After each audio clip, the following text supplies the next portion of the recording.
Well, hello, shell buddies. Welcome back to the channel. And if you're new here, thanks for joining us, tuning in. We have some pretty interesting updates to go through about what's the status of our beaches around here, roughly a month or so post Idalia making landfall. And things are developing. Things are actually changing. So let's get into it. If you've been watching the channel, you saw the Post Idalia Beach updates where I showed you how much sand was actually missing from certain places. And the most striking images of this were these long boardwalks and stairwells with nothing underneath them. Dunes obliterated, wiped out, pushed into the road, pushed into the ocean, just not there.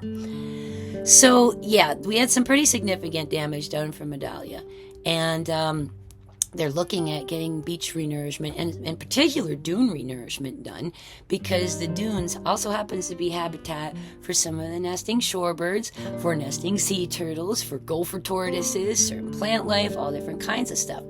Right now at Sunset Beach, Treasure Island, they have whole sections of there south of Caddy's closed and blocked. So the day that we got in after the storm was pretty much the last time anybody was able to park over there since Idalia, because that dune went into the parking lot, went into the street, but isn't under the walkways anymore. So Sunset Beach needed emergency dune restoration done, or more significant damage was going to be done all over the place over there. They are bringing in truckloads of sand. This is not the kind of renourishment where they're pumping it from the ocean floor and putting it there on the beach. They're actually bringing in trucks of sand to replace the dune, which is a little bit different of a renourishment than, say, when they bring the barges in and the pumps and start, the huge hose and throwing it onto the beach itself. That's the kind of renourishment that brings in crazy shells and people find Janonias in. So everybody's like, oh, renourishment, usually in the shell world, because it means you can find something really good. That is not what is happening at Sunset Beach right now. They are bringing in trucks of sand to repair the dunes. So that is moving forward, and from what I understand from watching the news, Pass A Grille is going to go ahead and get that same thing done too. Now, one of the issues for getting these beaches renourishment isn't from the public access areas, obviously. It's from people that have private property, and the Army Corps of Engineers requires an easement to be signed in order for them to bring sand and renourishment in. Now, let me just explain this quickly, so for folks that don't live down here and don't know this. The Army Corps of Engineers will kick in 65% of the cost for a beach renourishment. But if you're going to use public funds on it, it has to be public access. And you have to allow not only the workers in there, but it's got language in there put in perpetuity. So if you want the beach renourished, that's great. We'll do it. You kick in 35, we'll pay 65, but we need an easement from you signed so that we can go ahead and do the work, because you can't use federal dollars to fix somebody's private Idaho on their own little private beach. Now, sometimes our easement thing is a little confusing for folks that aren't from Florida and don't know this. But as per Florida constitutional law, Article 10, Section 11 of the Florida Constitution states that the state holds the land seaward of the mean high tide line. That means wherever the average high tide line is, whatever that's determined to be, anything below that to the water is set aside as Florida land and usable by the public. And that land being in public trust, basically, is the reason why the easements are needed to get to that point. You have a private property owner who owns land right here, and then from here to here is where the beach and the water are, and they need, workers to be able to walk through that area. So this has been a bone of contention around a lot of areas. And me personally, I've seen it on a number of beaches around here. You go to a spot and there'll be a sign that says private beach, private property. And by law, technically, they can't do that. Wherever the sand's wet, you're allowed in the public to be on it. It's held in public trust. So a lot of cases have popped up over the years where landowners were cited for putting up no trespassing signs, private property signs, private beach signs. There is only one state in the union where the beach is private, and that is Maine. As far away from us as you can get on the East Coast, Maine. So yes, if the sand gets wet to a certain point, and if you want to know where that is, go at high tide and go look where the line is so that you'll know. But the general rule of thumb here is that where the vegetation is above that, you're on someone's yard. Below the vegetation, you're on public land. So just something to know when you come down here to visit. And this is what is at issue right now in a few of the places that look to need renourishment. Sand Key is one of them. That renourishment, I think, was figured out after Ian.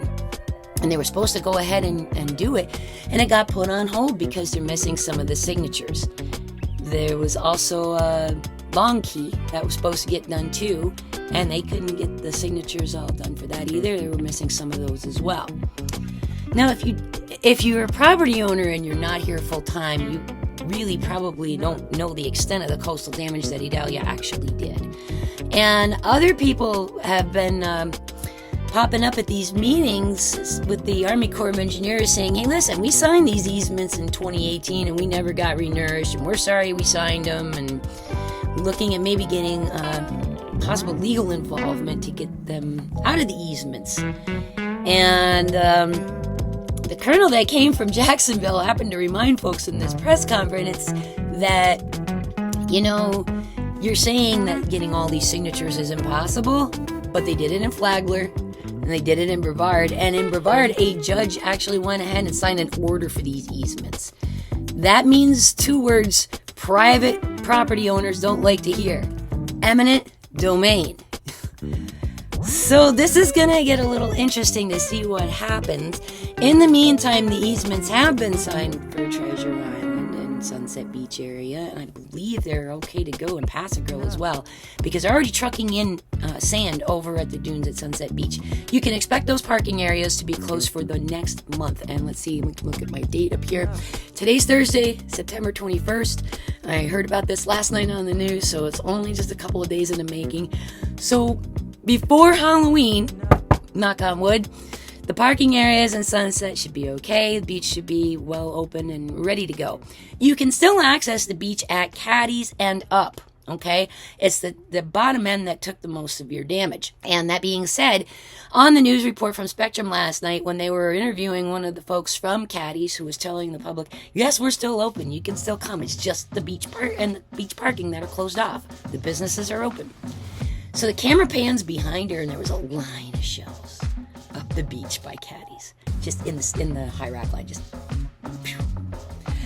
So I would get over there and take a look if I were you.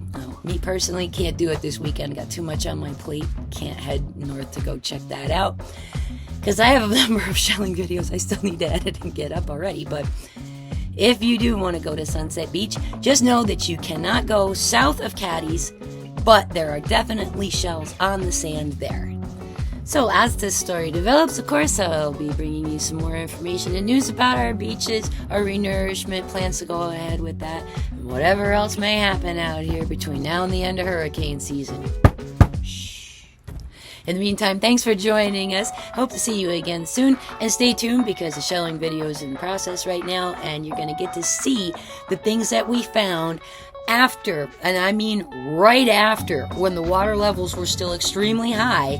Right after Idalia, we went out when we could finally get out to the barrier islands on that Thursday following the storm's landfall, and we hit Pass A Grille and Sunset Beach, both in that video, so you get a chance to see what it is that we're actually talking about as far as this beach damage goes. Thanks for joining us, and we'll see you again real soon.